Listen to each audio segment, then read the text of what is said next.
Have you ever wondered what it really takes to make a woman feel genuinely drawn to you, to spark that irresistible attraction, where she can't stop thinking about you? Most men spend so much time trying to impress women with fancy gifts over the top compliments, or by bending over backward to please them. But here's the thing, none of that actually works. It might seem logical, but those approaches often push her further away, instead of pulling her closer. The truth is, attraction isn't about being nice or agreeable. It's not about proving yourself or showing her how much effort you can put into winning her over. Women respond to something far deeper, something that speaks directly to their instincts, and the best part, you don't need to work harder or change who you are to create this connection. You just need to understand what really moves her emotionally in this video. I'm going to show you 5 incredibly simple words that when used correctly can trigger her natural desire for you. These aren't magic tricks or gimmicks, they're rooted in what truly attracts women on a subconscious level. And once you see how effective these words are, you'll start to notice how effortlessly things shift in your interactions, so stick around, because by the end of this you'll have a powerful new understanding of what it really takes to turn her on without trying too hard in a world where so many try to impress with noise, flattery, gifts, or constant pursuit.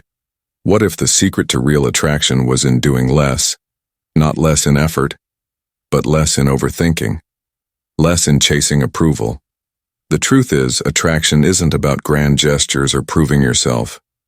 It's about the energy you carry, the way you communicate, and the emotions you evoke without saying too much. Here we don't follow the crowd. We don't waste time with gimmicks or tricks. Instead, we focus on what works. Principles grounded in confidence, clarity, and purpose. These principles are not only timeless, but incredibly simple to apply. Once you understand them in this video, we'll uncover the 5 words that instantly ignite desire. Words that create a connection so instinctive it bypasses logic, words that align with a mindset of strength, calm control, and unwavering presence. Stick with this, and you'll see how subtle shifts in communication can trigger her emotions in ways that feel natural and effortless. Let's break it all down before we get into the 5 words. It's important to understand why they work. Words on their own are just sounds. But what makes them powerful is the emotion they create and the response they trigger when it comes to attraction. There are a few key emotions that consistently spark desire, and they're not what most people think. First, there's challenge. Women are naturally drawn to the feeling of unpredictability. It's not about playing games but about showing that you're not easily won over, that you have your own standard. When there's a sense of challenge, it keeps things exciting and engaging, so predictability, on the other hand, dulls attraction. People crave the feeling of working towards something that feels earned. Next is intimacy. This isn't about grand declarations of love or oversharing personal details. Intimacy is created in moments where a real connection is felt, where there's a shared energy that draws 2 people closer. It's in the way you hold her attention, the way you speak with presence, and the way you make her feel like she's the only person in the room. Then we have tension. This is one of the most overlooked yet powerful triggers of attraction. Tension isn't conflict. It's that spark that keeps things alive. It's the pause between words, the way your tone lingers just long enough to make her wonder what you'll say next. Tension is what creates anticipation and keeps her emotionally invested in the interaction. As you already know, conflict produces tension and keeps her emotionally invested in the interaction. Finally, there's ambiguity. When everything is laid out too clearly, it leaves no room for curiosity. Ambiguity doesn't mean being unclear or distant. It means allowing just enough mystery to make her intrigued when she's not entirely sure what you're thinking or what you'll do next. Her mind starts to fill in the gaps, and that mental engagement pulls her closer. These emotions challenge intimacy. Tension and ambiguity aren't just random feelings. They're deeply ingrained triggers that shape how we connect and feel attracted to others. And the 5 words I'm about to share are designed to evoke these exact emotions. By using them intentionally, you'll tap into a side of attraction that feels instinctive, almost automatic. So, let's get into it. The first word is no. It's simple, direct, and surprisingly powerful. But why does it work so effectively? Because it sends a message that you respect yourself, your time, and your boundaries. This one word shifts the D dynamic in a way that's impossible to ignore. Most men are so afraid of losing a woman's interest that they agree to anything, no matter how unreasonable or inconvenient. And while they think this will make her like them more, it often has the opposite effect. When you say no, you communicate that you're not desperate for approval. You're not bending over backward to win her favor. Instead, you're showing that your time and energy have value, and that instantly makes you more attractive. Think about it. What's more compelling? Someone who's always available and eager to please, or someone who holds their ground and knows their worth? Looking good is not the ultimate goal. Let's look at some examples. Imagine you've just started talking to someone at a bar, and within minutes she says, "Buy me a drink." Most guys eager to impress would rush to the bartender without hesitation, but the man who calmly says no, "Let's talk first," is the one who stands out. Why? Because he's setting the tone. He's showing that he's not there to simply comply with demands, but to build a real connection on equal footing. Another scenario. A woman you're interested in repeatedly asks for favors. Maybe she wants you to help her move furniture or run errands. Saying yes every time might seem like the polite thing to do, but over time it can put you in the nice guy category, the guy she calls when she needs help, not the one she sees romantically. Instead, respond with something like, "I'd love to hang out, but I'm not free to do that right now." It's honest, respectful, and it places value on your own time. The power of no isn't about being rude or dismissive. It's about balance. It's about showing that while you're interested, you're not willing to compromise your sense of self just to gain someone's attention. A good kind of tension that keeps her engaged. She'll respect you more because you respect yourself. And that respect is a cornerstone of attraction. By using the word no thoughtfully and with intention, you signal confidence and self-assurance, qualities that are undeniably attractive. It's not about saying no for the sake of it. It's about knowing when to say it and standing firm when it matters. And that is why this simple word holds so much power. The second word is sexy. It's simple, but when used the right way, it can transform a conversation. Why does it work? Because it introduces an element of intimacy and sets a flirtatious tone without being overly aggressive. It's a word that signals interest, romantic interest, and it does so in a way that feels natural and authentic when used with intention. But here's the key. Timing and delivery. If you walk up to someone and immediately say you're sexy, it can come across as insincere or even overwhelming. It's not about throwing the word around carelessly. It's about weaving it into the conversation in a way that feels genuine and playful, allowing it to enhance the interaction without dominating it.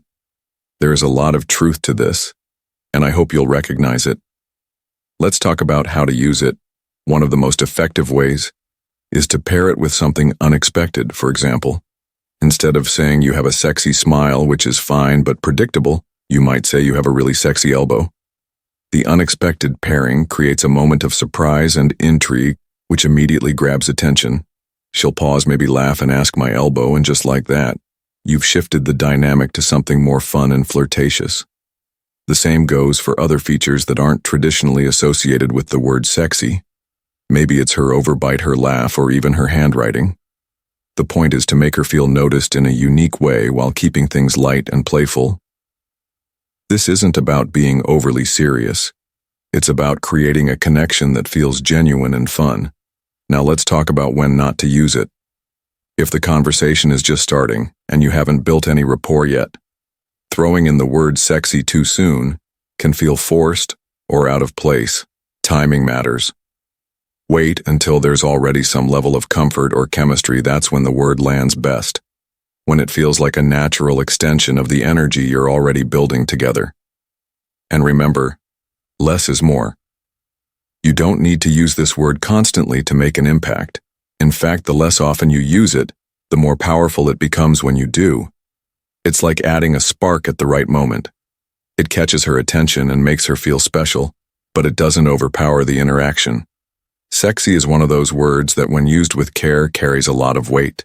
It's a signal, a clear but playful indication of interest. It shifts the tone of the conversation, sets you apart from the rest, and invites her to engage with you on a different level. So use it wisely and let it do the work of creating that spark. The third word is trouble. It's playful, teasing, and immediately creates a connection that feels unique and fun. Why does it work? Because it sets a tone of flirtation while adding a bit of intrigue when you call someone trouble. You're not just making a comment. You're creating a dynamic. You're framing her as someone who's exciting, unpredictable, and maybe just a little mischievous. And let's be honest, who doesn't want to feel like they have that edge using the word? Trouble works because it's not overly serious or heavy. It's lighthearted, yet it carries a certain weight in how it shifts the interaction. When you say you're trouble, you're not just describing her. You're creating a story between the two of you. It's as if you're saying, I can already tell. You're the type of person who's going to shake things up and I like it. So how do you use it? One of the best ways is to turn it into a nickname. Let's say you're having a fun conversation and she does something cheap or says something witty. That's the perfect moment to say you're trouble, aren't you? Add a playful smirk and you've instantly created a more intimate vibe from that point on. You can call her trouble as a way of keeping the energy light and fun. It becomes your inside joke, a word that only the two of you share in that context. Another way to use it is in storytelling, for instance. Let's say she tells you about something adventurous or spontaneous and as she did in the past. That's your moment to respond with, I knew you were trouble. The moment I saw you. It frames her actions in a way that feels playful but also slightly flirtatious. You're not judging her. You're admiring her energy and framing her as someone who keeps life interesting. And here's the beauty of it. The word trouble works because it hints at attraction without directly saying it. It's not overly complimentary, but it still makes her feel noticed and appreciated. In a unique way. She'll start to wonder what you mean by it. And that curiosity keeps her engaged. It also creates a you and me dynamic, as if you're the only one who sees this side of her. The mischievous, exciting side. Now a word of caution, use it with the right tone. Trouble isn't meant to be said seriously or in a way that feels like an accusation. It's meant to be light, playful, and full of positive energy. Think of it as a way to keep the conversation flowing, to add a bit of spice to your dynamic and to show her that you see her as someone who stands out. When used effectively, trouble becomes more than just a word. It's a signal of playful attraction, a way to create intimacy, and a way to keep the energy between you alive and engaging. So the next time you're talking to someone who sparks your interest, don't be afraid to throw it in. You might just find that this one word opens the door to a whole new level of connection. The fourth word is little. It's an innocent-sounding word, yet when used the right way, it carries a powerful impact. Why does it work? Because it taps into something fundamental about human dynamics. The interplay between masculine and feminine energy. When you use the word little in the right context, you're not just describing her, you're highlighting her femininity in a way that feels natural and intimate. Here's the thing women are often drawn to.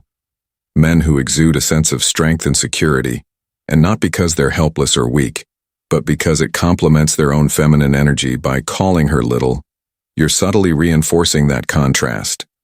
It's not about belittling her. It's about creating a moment where she feels seen, protected, and appreciated for the qualities that make her unique. So how do you use it? Effectively, timing is everything. Imagine she's standing next to you and she takes off her heels suddenly, making her height noticeable compared to yours. That's the perfect moment to say you're so little. It's a simple statement, but it instantly creates a sense of closeness and intimacy. It's like you're acknowledging a detail about her that feels personal, something that only you would notice in that moment. You can also pair it with playful physical compliments. For example, if she's reaching for something on a high shelf, you might say, "You're so little. Do you need me to get that for you?" This doesn't just emphasize her femininity. It also gives you an opportunity to step into a role that highlights your own strength. It's not about showing off. It's about creating a dynamic where both of you feel more connected. Another way to use little is in a teasing context. Maybe she tells you about how she used to be a competitive athlete, or insists she's stronger than she looks. That's the perfect time to say, You're too little for that." Of course, say it with a smile so she knows you're being playful. The key here is to keep it light and fun while still drawing attention to the contrast between you. Now it's important to deliver this word in the right tone. Little should never come across as condescending or dismissive. Instead, it should feel warm and affectionate, almost as if you're letting her in on a private joke or observation. It's not about diminishing her. It's about amplifying the dynamic between you in a way that feels playful and personal. What makes little so effective is that it validates her femininity. In a world where she may not always feel celebrated for, it is a reminder that you see her not just for her outward appearance, but for the energy she brings into the interaction. And when a woman feels both seen and valued, that's when the connection deepens. Used thoughtfully, this one word can open the door to a more intimate and engaging dynamic. It's not flashy, it's not over the top, but it's incredibly effective. So the next time you're with someone who catches your eye, don't hesitate to use it. You might be surprised at how quickly it changes the energy between you. The fifth word is friend. And while it might seem counterintuitive, this one word can be incredibly effective when used correctly. Why? Because it introduces ambiguity into the interaction. And ambiguity is one of the most powerful tools for creating attraction. When someone isn't quite sure where they stand with you, it naturally keeps them engaged. Their mind starts working overtime to figure you out, and that mental engagement builds a stronger connection. Think about it. Most people expect conversations to follow a predictable pattern. If you're showing interest in someone, they assume every word and action will align with that intention. But when you casually drop the word friend into the conversation, you disrupt that predictability. It makes her pause, wonder, and question what you're really thinking.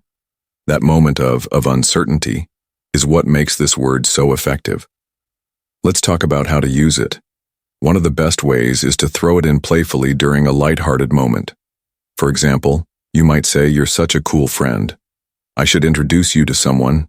It's unexpected and creates a sense of intrigue. She'll likely respond with something like, "Friend, is that what we are?" And just like that, you've sparked a conversation where she's the one trying to define the relationship. Another way to use it is to mix your signals deliberately. Let's say the vibe between you is already flirtatious, and then you casually say, "Wait, are we friends or something more? You're confusing me." This works because it shifts the dynamic. Instead of you chasing her, it subtly implies that she's the one giving mixed signals, which makes her invest more in the interaction, and that makes her a better source of information. The beauty of the word friend is that it's light enough not to feel like a rejection, yet intriguing enough to make her think. It creates a kind of playful tension.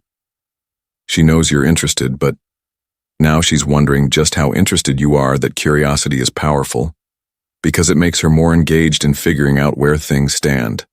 Now the tone is everything. When using this word, it has to come across as playful, not dismissive. If you say it too seriously, it might actually come off as you're trying to push her away. But when said with a smile or a bit of humor, it opens the door for her to lean in and clarify the dynamic herself. What makes friends so impactful is that it flips the script. Instead of you trying to define the relationship, you're putting the ball in her court. You're inviting her to challenge the label, to push back. And in doing so, you're creating an interaction that feels alive and engaging. It's a small word, but it carries a lot of weight in the way it shifts the energy between you. So the next time you're in a conversation that feels like it's going well, try throwing in the word friend. Whether you use it to tease, to create a bit of mystery, or to mix signals, it's a powerful way to keep her intrigued and invested. You'll find that with just a little playfulness, this word can transform the way she sees you. Now that we've gone through each of these 5 words, let's take a moment to really understand why they work and how they can transform your interactions. These aren't just random words. They're tools that tap into emotions at the very heart of attraction. When you use them intentionally, they create feelings of challenge, intimacy, tension, and even ambiguity. And these emotions, they're not just nice to have. They're what keep a connection alive, exciting, and unforgettable. Think about it. The word "no" signals confidence and sets boundaries, something that immediately stands out in a world where most people are too eager to please. Sexy shifts the tone, creating a spark of intimacy and flirtation that draws her closer. Trouble adds a playful dynamic, turning a simple conversation into something more memorable.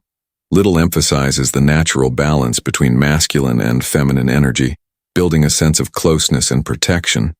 And finally, friend introduces just enough ambiguity to keep her intrigued, wondering where she stands with you. Each of these words is like a key. unlocking a different aspect of attraction that works on a deeper, almost instinctual level. But here's the thing. Understanding these concepts isn't enough on its own. You have to practice them. Start small. Try introducing one of these words into your next conversation and see how it feels. Pay attention to how she reacts, how the energy shifts, and how it changes the flow of the interaction. You don't need to get it perfect right away. The more you use them, the more natural it will become. This isn't about memorizing lines or trying to impress anyone. It's about learning to communicate in a way that's authentic, confident, and impactful. It's about creating moments that feel effortless but carry weight. The more you experiment with these words, the more you'll notice how they subtly change the dynamic over time. You won't even have to think about it. It'll just be part of how you interact, and let's not forget, this is about more than just words. It's about the energy you bring into the conversation.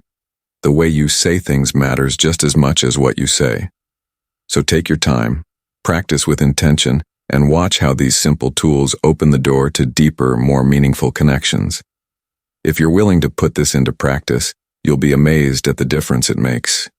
These words aren't magic. They're grounded in principles that work because they resonate with something fundamental in human nature. So go ahead.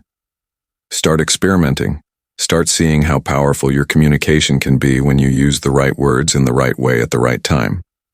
If this resonated with you, I'd love to hear your thoughts. Let me know in the comments which of these words you're most curious to try out. Or if you've already had experiences where one of them worked for you, share your stories. Your input could inspire someone else watching this. And if you found value in what we discussed today, take a moment to hit that like button. It's a small action that lets me know this content is making a difference. If you want to keep growing and learning, make sure to subscribe and turn on notifications that way. You'll never miss a future video filled with actionable insights like these. Every interaction is an opportunity to grow, refine, and improve how you connect with others. Let's keep this conversation going. Your engagement helps build this community of like-minded individuals who are focused on understanding and mastering the art of connection. So leave your thoughts, subscribe, and I'll see you in the next video.